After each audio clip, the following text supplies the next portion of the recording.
지금 이 순간에도 전 세계 900만 명에 가까운 인구가 살고 있는 런던에서는 매일 300개가 넘는 언어가 들려옵니다.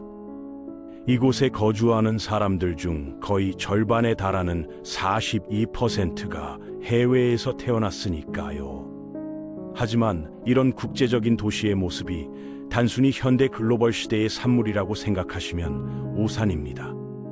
놀라운 것은 런던이 지난 2000년간 계속해서 세계 각지의 사람들을 끌어모으는 자석 같은 역할을 해왔다는 점이거든요. 로마 제국의 군인들부터 시작해서 바이킹 전사들, 노르만 기사들, 그리고 빅토리아 시대의 모험가들까지 말입니다. 지금부터 한 작은 강변 마을이 어떻게 세계의 중심지로 성장했는지 그 놀라운 이야기를 시작해 보겠습니다. 모든 것은 약 2000년 전 로마 제국이 브리튼 섬에 발을 들여놓으면서 시작됐습니다. 서기 43년 클라우디우스 황제의 명령으로 로마 군단이 이 섬을 침공했을 때 그들은 템스강이 가장 좁아지는 지점을 발견했죠.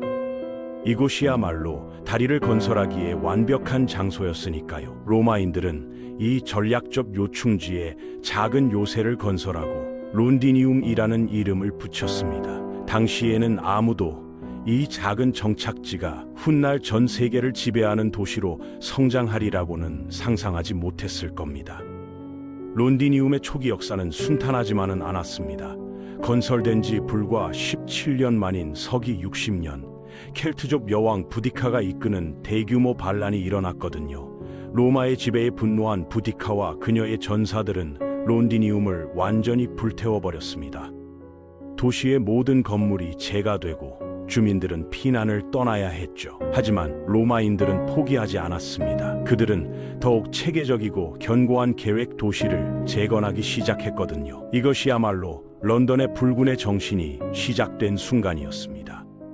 재건된 론디니움은 이전보다 훨씬 웅장했습니다. 서기 80년대에 들어서면서 거대한 포럼과 바실리카가 세워졌는데 이 바실리카는 알프스 북쪽 지역에서 가장 큰 건물이었습니다. 또한 로마식 목욕탕과 여러 신전들도 건설됐죠. 2세기 초가 되면서 론디니움의 인구는 6만 명에 달했고 이는 당시로서는 상당히 큰 규모였습니다. 서기 90년에서 225년 사이에는 브리타니아 속주의 수도 역할까지 맡게 됐으니까요. 이미 이 시기부터 런던은 정치와 경제의 중심지 역할을 하고 있었던 것입니다. 도시의 안전을 위해 로마인들은 론디니움 주변에 거대한 성벽을 건설했습니다. 이 성벽은 앞으로 수백 년 동안 런던의 경계를 정의하게 될 중요한 구조물이었죠. 성벽에는 6개의 주요 문이 있었는데 알드 게이트, 뉴 게이트, 크리플 게이트 등이 있었습니다. 이 문들을 통해 사람들과 상품들이 드나들면서 도시는 더욱 번성했습니다. 로마 시대의 런던은 이미 국제적인 무역 중심지의 모습을 갖추고 있었거든요. 갈리아와 게르마니아에서 온 상인들이 도시 곳곳을 누비며 다양한 상품들을 거래했습니다. 그런데 로마 제국의 쇠퇴와 함께 론디니움의 운명도 바뀌기 시작했습니다. 410년 마지막 로마 군단이 브리튼을 떠나면서 거의 400년간 지속됐던 로마 지배가 끝났거든요. 로마인들이 떠난 후 론디니움은 급격히 쇠퇴했습니다.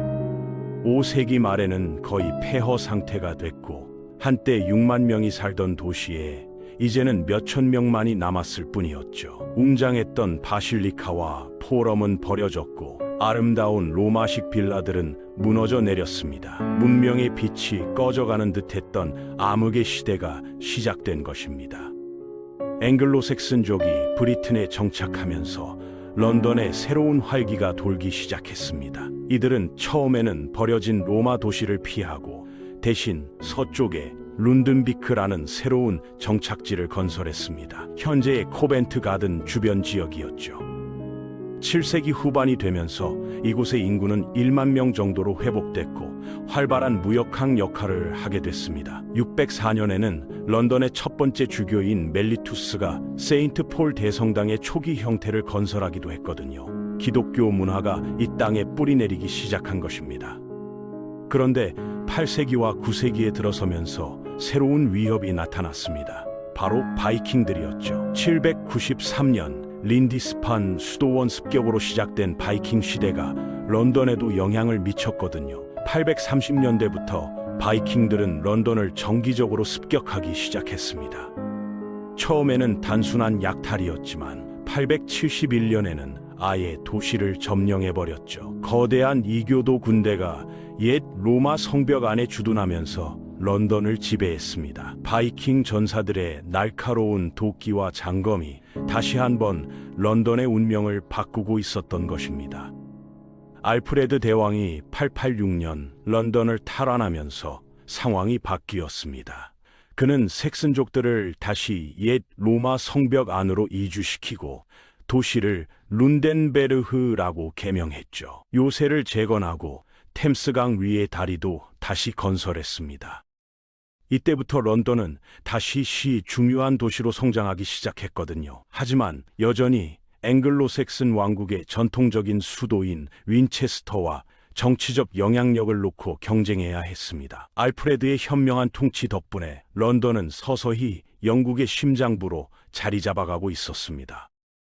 런던이 진정한 정치적 중심지가 되기 시작한 것은 에드워드 참외왕 때부터였습니다. 1060년경 그는 웨스트민스터 수도원을 완공했는데 이것이 왕실 권력의 새로운 상징이 됐거든요. 1066년 2월 에드워드가 사망한 직후 그의 후계자인 해롤드 고드윈슨이 이곳에서 대관식을 치렀습니다.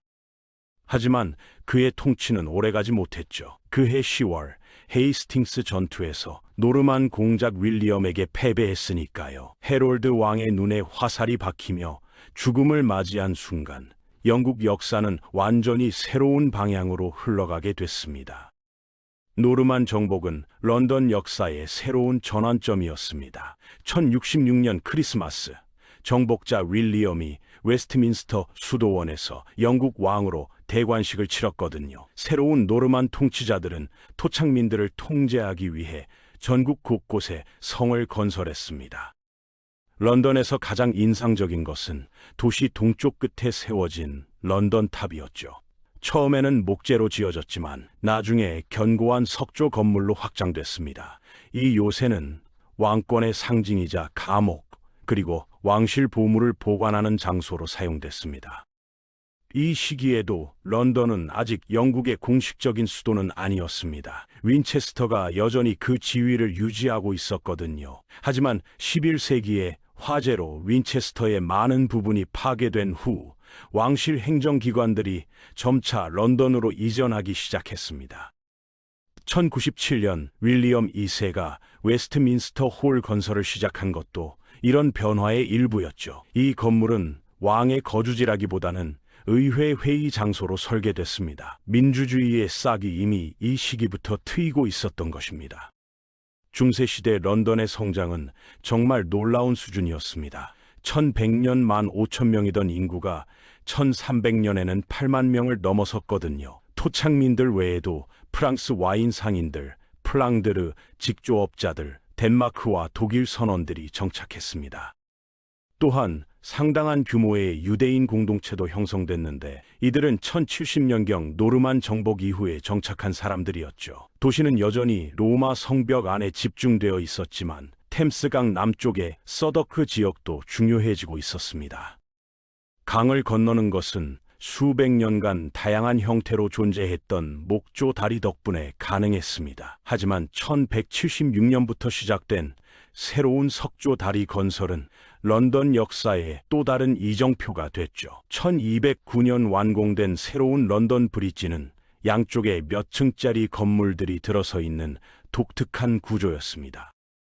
이 다리는 600년 이상 런던에서 템스강을 건널 수 있는 유일한 도보 통로였거든요. 다리 위에는 상점들과 주택들이 빼곡히 들어서 있어서 마치 하나의 작은 도시 같았습니다. 아침부터 밤까지 수많은 사람들과 마차들이 이 다리를 건너다니며 활기찬 모습을 연출했죠. 런던의 정치적 독립성도 이 시기에 확립됐습니다. 1189년 헨리 피츠웰린이 기록상 최초의 런던 시장이 됐고 1215년 존 왕이 서명한 마그나 카르타에서는 런던의 특별한 권리가 확인됐습니다. 이 문서는 런던이 왕의 직접적인 통치가 아닌 자체적인 시민 정부에 의해 운영될 수 있음을 보장했죠. 런던의 독립에 대한 열망은 주로 도시를 통과하는 귀중한 무역에서 나왔습니다. 영국의 부유한 상인들 대부분이 런던에 거주했고, 그들은 각자의 사업을 지원하는 장인들과 함께 길드를 조직했거든요. 이들 길드는 각각의 무역을 규제하고 다양한 직업 전반에 걸쳐 일정한 기준을 보장하는 역할을 했습니다. 가장 오래된 직조업자 조합은 1155년에 왕실 인가를 받았고, 시간이 지나면서 상인조합, 양조업자 원입, 금세공업자 조합, 철물상조합, 정육업자 조합, 배관공조합 등이 통합됐죠. 이런 조직들 덕분에 런던은 중세 유럽에서 가장 체계적인 상업 도시 중 하나가 될 수 있었습니다. 각 길드는 자체적인 전당을 보유하고 있었고, 견습생들의 교육부터 제품의 품질 관리까지 모든 것을 담당했거든요. 하지만 중세 런던의 삶이 항상 순탄했던 것은 아닙니다. 도시의 좁고 구불구불한 거리들은 질병이 번지기 쉬운 환경이었거든요. 가장 치명적이었던 것은 1348년 런던을 강타한 흑사병이었습니다. 인구가 급격히 감소했고, 절정기에는 매일 200명의 런던 시민들이 목숨을 잃었죠. 높은 인구 밀도는 사회 질서가 붕괴되기 쉬운 조건이기도 했습니다. 중세 시대에는 수많은 폭동과 반란이 있었는데, 그 중에서도 1381년 농민 반란이 가장 심각했습니다. 농민 반란 때는 수천 명의 시골 사람들이 런던으로 진군에 들어왔습니다. 그들에게 부과된 과도한 세금에 대해 저항하기 위해서였죠. 반란군들은 도시를 약탈했고, 많은 화려한 건물들을 파괴했으며 정부 관리들을 살해하기도 했습니다. 중세 런던에서 법과 질서를 유지하는 것은 정말 어려운 일이었거든요. 범죄 혐의자들을 구금하기 위한 여러 감옥이 있었지만, 범죄를 예방하기 위한 경찰은 아직 존재하지 않았으니까요. 대신 처벌을 통한 억제 시스템이 사용됐습니다. 경범죄로 유죄 판결을 받은 사람들은 족쇄나 투옥형을 당할 수 있었지만, 가장 심각한 범죄로 유죄 판결을 받고 사형을 선고받은 사람들은 타이번이나 스미스필드, 타워힐 같은 도시의 처형장 중 한 곳으로 끌려가야 했습니다. 큰 야유하는 군중 앞에서 끔찍한 최후를 맞이하기 위해서 말이죠. 공개 처형은 일종의 잔혹한 오락거리였고, 수천 명의 구경꾼들이 몰려들어 축제 같은 분위기를 연출하기도 했습니다. 16세기가 시작되면서 튜더 왕조가 영국 왕좌에 오르게 됐는데, 이는 런던 역사의 중요한 전환점이 됐습니다. 이 시기에 런던은 세계에서 가장 크고 중요한 도시 중 하나가 되기 시작했거든요. 1543년 플랑드르 예술가 안톤 반 덴 빈가에르데가 제작한 런던의 파노라마 이미지는 도시가 성벽의 경계를 넘어 확장되기 시작했음을 보여주었습니다. 특히 웨스트민스터의 정부 권력 중심지를 향해서 말이죠. 이 기간 동안 도시의 인구도 엄청나게 급증했습니다. 1530년 5만 명에서 1600년 20만 명 이상으로 무려 4배나 증가했거든요. 이런 성장은 주로 런던이 상업 중심지로서 갖는 중요성 때문이었습니다. 전국의 사람들이 더 높은 임금과 재산을 벌 수 있는 기회에 이끌려 런던으로 몰려들었죠. 런던의 무역 연결망도 마찬가지로 확장됐는데, 서유럽의 직접적인 이웃들을 넘어 러시아, 아메리카 대륙, 아프리카, 인도를 포함한 지역들로 뻗어나갔습니다. 많은 상인들이 머천트 어드벤처러 회사나 동인도 회사 같은 무역 회사들을 조직했습니다. 이것이 자본주의의 발전을 가속화했고, 훗날 전 세계로 확장될 대영 제국의 기초를 마련했죠. 런던의 항구에는 세계 각지에서 온 이국적인 상품들이 넘쳐났습니다. 런던 시민들이 돈을 벌지 못할 때는 도시의 수많은 오락시설에서 돈을 쓰는데 바빴습니다. 선술집과 매춘업소는 이미 수세기 동안 존재했지만, 이 시기에 등장한 가장 독특한 문화적 혁신은 극장이었습니다. 연극은 처음에는 여행하는 극단들과 귀족들의 저택에 국한됐었습니다. 하지만 연극이 매우 인기 있고 성공적이어서 1574년에 전용 극장이 건설됐죠. 도시는 성벽 안에 그런 시설을 금지했기 때문에 극장들은 교외에 건설되도록 했습니다. 이 중 가장 유명한 것은 서더크에 있던 글로브 극장으로 윌리엄 셰익스피어가 그 시대에 가장 영향력 있고 유명한 작품들을 많이 공연한 곳이었거든요. 햄릿, 맥베스, 리어왕 같은 불멸의 작품들이 이곳에서 처음으로 무대에 올려졌습니다. 1603년 엘리자베스 1세가 사망하면서 튜더 시대가 스튜어트 시대로 바뀌었습니다. 런던은 현대 도시로의 전환을 시작하고 있었지만 이런 변화는 17세기에 여러 차례 발생한 문명을 위협하는 정치적, 사회적 사건들을 거쳐야만 가능했습니다. 그 첫 번째는 1605년 12월 5일 화약 음모 사건이었죠. 불만을 품은 영국 가톨릭 신도들이 제임스 1세와 그의 정부를 폭파하려고 시도했던 것입니다. 하지만 이 음모는 가이 포크스가 웨스트민스터 건물 지하에서 화약통들과 함께 발견되면서 밝혀졌습니다. 공모자들은 웨스트민스터에서 재판을 받고 처형됐는데 이것이 제임스 1세의 첫째 아들 찰스 1세가 1615년 왕위를 계승했을 때 뒤따르게 될 다른 피비린내 나는 사건들의 무대를 마련했죠. 찰스 1세는 점점 더 독재적인 통치로 많은 의회 의원들을 빠르게 소외시켰습니다.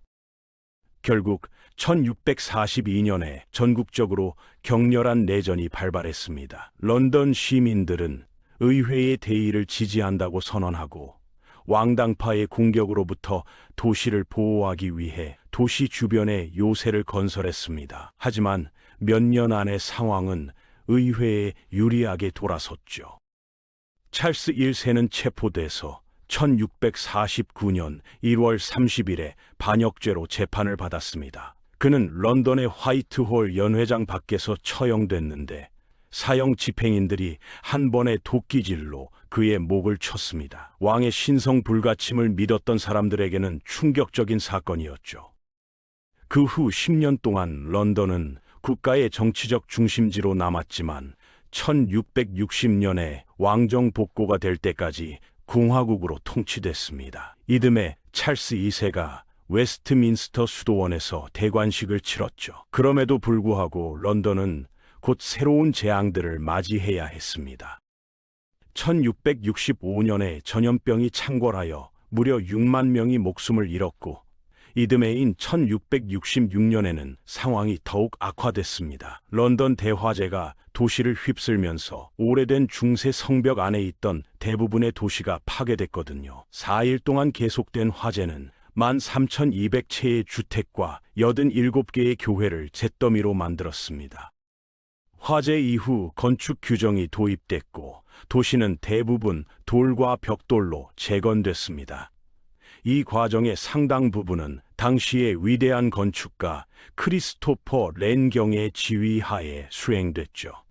그는 세인트 폴 대성당과 도시 내 쇠십여 개의 다른 교회들을 재건했습니다. 또한 화재를 기념하는 기념비도 세웠는데 이 기념비는 오늘날까지 서 있습니다. 추가 건설 작업으로 런던의 웨스트엔드가 개발되어 귀족 엘리트들을 위한 새로운 놀이터가 됐습니다. 이들은 코벤트 가든과 세인트 제임스 같은 지역에 저택들, 극장들, 커피하우스들을 건설했습니다. 이로 인해 웨스트민스터의 왕궁을 둘러싼 부유한 상류층 지역과 17세기 말에 부유한 중산층 도시인 런던시가 분리되게 됐죠. 18세기 초에는 영국 은행, 동인도 회사, 로이드 보험회사의 본부가 모두 위치하게 됐는데 이 모든 회사들이 동쪽으로 확장되는 항만 지역에서 흘러나오는 국제 무역을 지원했습니다. 18세기 초 런던의 인구는 50만 명으로 늘어났는데 이들 중 상당수가 런던에 성장하는 이민자 공동체를 형성했습니다. 아일랜드인들과 유대인들 같은 다른 유럽인들뿐만 아니라 아프리카, 카리브해, 아시아 같은 더 먼 지역에서 온 사람들도 포함됐죠. 도시의 지속적인 확장으로 이 기간 동안 런던의 가장 상징적인 랜드마크 중 일부가 생겨났습니다. 다우닝 스트리트 10번지는 1732년 총리의 공식 거주지가 됐고 로버트 월폴이 처음으로 이 건물에 거주했습니다. 버킹엄 하우스는 조지 3세가 1761년에 구입하여 왕실 거주지로 개조했죠.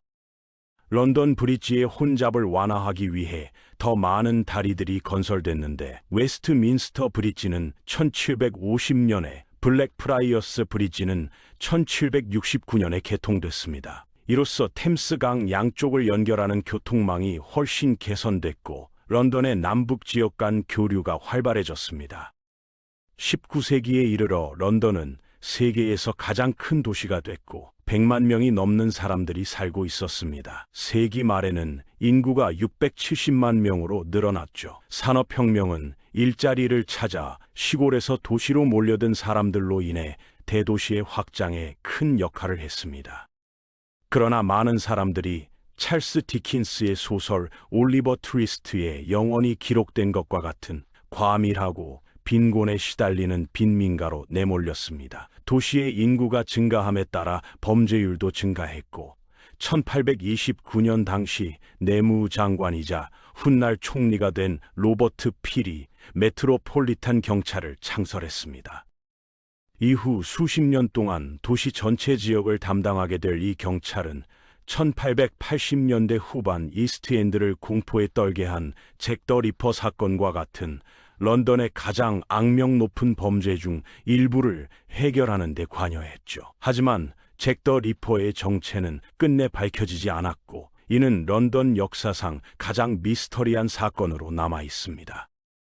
이 시기 런던의 가장 혁신적인 측면은 철도의 도입과 함께 나타났습니다. 이는 런던 주변에 개발되고 있는 중산층 교외 지역들을 유스턴, 패딩턴, 워털루, 킹스 크로스, 세인트 판크라스 같은 도심의 주요 철도 종착역들에 연결하는 철도 네트워크로 도시의 엄청난 외부 성장을 촉진했습니다. 이들은 다시 지하철 네트워크로 연결됐죠. 1863년 세계 최초의 지하철인 메트로폴리탄 철도가 개통됐고 이는 도시교통의 혁명을 불러일으켰습니다. 1851년 런던은 크리스털 팰리스에서 만국 박람회를 개최하여 당시의 기술적, 문화적 경이로움을 선보였습니다. 이 박람회는 전 세계에서 600만 명의 방문객을 유치하여 큰 성공을 거두었고 제국의 지배력이 절정에 달했던 영국을 홍보했죠. 빅토리아 여왕의 통치 아래 영국은 해가 지지 않는 제국이라고 불릴 정도로 전 세계에 영향력을 행사하고 있었습니다. 다른 주목할 만한 런던 랜드마크들도 19세기에 건설됐는데 트라팔가 광장, 빅벤, 국회의사당, 타워 브릿지 같은 것들이 그것입니다. 이 건물들은 오늘날까지도 런던을 대표하는 상징이 되고 있죠. 특히 타워 브리지는 1894년 개통됐는데 그 독특한 도개교 구조로 많은 사람들의 감탄을 자아냈습니다. 런던이 세상에 보여준 화려함과 웅장함에도 불구하고 도시 자체는 대부분의 주민들에게 더럽고 비위생적인 곳으로 남아 있었습니다. 이 기간 동안 잦은 콜레라 발병이 있었고 1858년에는 도시의 하수와 산업 폐기물을 처리하는 데 사용됐던 템스강이 한계점에 도달했습니다. 동시대 사람들이 대악취라고 묘사할 정도로 끔찍한 냄새가 났거든요. 의회 의원들조차 국회의사당에 석회를 뿌려가며 회의를 해야 할 정도였습니다. 도시의 위생 문제에 대한 해결책은 토목 기술자 조셉 바젤게트가 제안했는데 그는 런던의 폐수를 동쪽으로 옮기기 위해 현대식 하수 시스템 건설을 조직했습니다. 이로 인해 콜레라 발병이 종식됐고 그의 행동은 다른 어떤 빅토리아 시대 공무원의 노력보다도 더 많은 생명을 구한 것으로 여겨집니다. 바젤게트가 건설한 하수 시스템은 오늘날까지도 런던 시민들의 건강을 지켜주고 있죠. 그러나 도시의 가장 극심하고 돌이킬 수 없는 변화는 20세기에 일어났습니다. 세계에서 가장 파괴적인 두 갈등의 사회적, 경제적, 정치적 여파에 직면하게 됐을 때 말이죠. 제1차 세계대전에서 런던은 최초의 공중폭격을 경험했습니다. 독일의 체펠린과 나중에는 항공기를 이용한 이러한 공습으로 670명이 사망했고 런던 시민들 사이에 큰 공포가 퍼졌습니다. 하지만 전쟁의 영향은 전투에서 사망한 런던 시민들의 수에서 훨씬 더 크게 느껴졌죠. 약 12만 4천 명이 전선에서 돌아오지 못했습니다. 약 20년 후에 발발한 제2차 세계대전은 독일 공군의 공습을 맞으면서 도시에 상상할 수 없는 파괴를 더욱 심화시켰습니다. 수천 명의 런던 어린이들이 폭격을 피해 시골로 대피했고 도시에 남은 시민들은 자체 제작한 방공호나 지하철역에 숨어야 했죠. 가장 집중적인 폭격은 1940년 9월과 1941년 5월 사이의 블리츠 기간 동안 이뤄졌는데 런던은 71차례의 별도 공습을 받았고 18,000톤이 넘는 구폭탄이 투하됐습니다. 밤하늘을 가득 메운 독일 폭격기들과 방공포의 포화, 그리고 도시 곳곳에서 타오르는 불길들이 런던을 지옥으로 만들었습니다. 런던 시티와 인접한 항만 지역이 독일 폭격기들의 주요 표적이 됐고 많은 상업, 산업, 역사적 건물들이 파괴됐습니다. 놀랍게도 세인트폴 대성당은 전쟁이 끝날 때까지 무사히 살아남았죠. 폭격 속에서도 우뚝 서 있는 대성당의 모습은 런던 시민들에게 희망의 상징이 됐습니다. 약 3만 명의 런던 시민이 폭격으로 사망했고 수십만 명이 집을 잃었습니다. 하지만 런던 시민들은 굴복하지 않았고 런던 정신이라고 불리는 불굴의 의지를 보여주었습니다. 전후 시대의 런던은 오늘날의 도시로 변모했습니다. 전쟁 중에 많은 부분이 손상됐던 빅토리아 시대 주택들은 철거돼서 새로운 개발을 위한 길을 만들었죠. 또한 새로운 이민 물결이 도시에 도착하기 시작했는데 많은 이민자들이 대영 제국의 영토에서 왔습니다. 수도의 거리에 새로운 세계주의적이고 다문화적인 역동성을 더하면서 말이죠. 이 도시는 또한 1960년대의 문화혁명을 목격했는데 비틀즈와 롤링 스톤즈 같은 영국 음악가들의 성공으로 유명해진 스윙잉 60년대가 전 세계적인 운동의 중심지가 되면서 런던이 그 무대가 됐습니다. 카나비 스트리트와 킹스 로드는 세계 패션의 중심지가 됐고 런던은 젊음과 창조성의 도시로 새롭게 태어났습니다.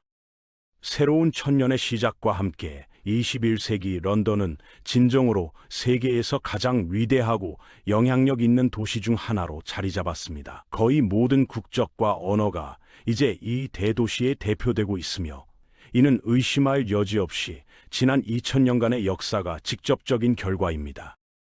로마인부터 노르만족, 스튜어트 왕가, 빅토리아 시대 사람들까지 그곳에서 찾을 수 있는 기회를 찾아 모든 계층의 사람들을 거리로 끌어들였거든요. 런던 역사 전반에 걸친 독특한 위치 덕분에 런던은 영국의 수도일 뿐만 아니라 아마도 전 세계의 수도가 될 수 있었던 것입니다.